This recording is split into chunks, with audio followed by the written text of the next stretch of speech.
When a man starts to wake up, he naturally pulls away from the crowd. Not because he hates people, but because the usual way of connecting stops making sense. Most conversations revolve around status, gossip, or complaints. And once he begins to see through that, it gets harder to engage. He's not bitter.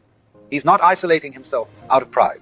He's just stopped chasing what others are still chasing.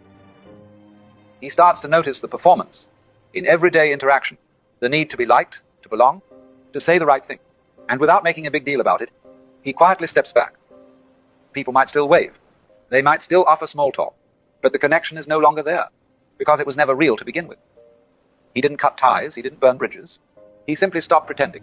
And when he does that, distance happens on its own. This is the beginning of solitude, not loneliness, just space between who he used to be and who he's becoming. He starts to see clearly what holds people together isn't real. It's not depth. It's not truth. It's habit, comfort, and shared illusions.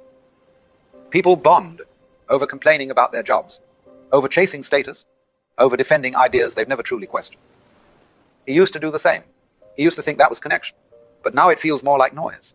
He notices how often people speak, just to avoid silence. How much energy goes into keeping up appearances. The constant need for validation, for agreement, for reassurance. And once he no longer needs those things himself, he sees how dependent others are on them. How relationships often survive not because of honesty, but because everyone agrees to keep the story going.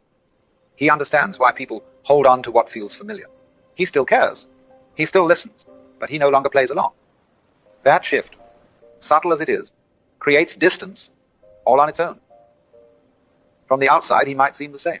He still shows up. He's still polite. He hasn't disappeared completely.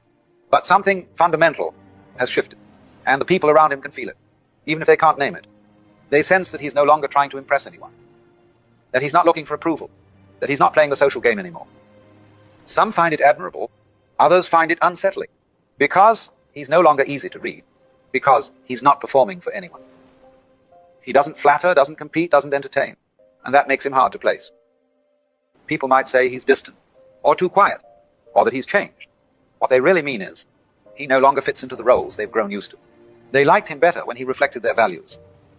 Now, he reflects something else, something still, grounded, and not dependent on being liked. People see him, but they don't really know him, because knowing him now would require them to see what he sees, and most people aren't ready for that. He once believed that staying connected meant staying involved, showing up, participating in conversations, maintaining appearances. But with time, that definition changed. As his priorities shifted inward, he stopped engaging out of obligation.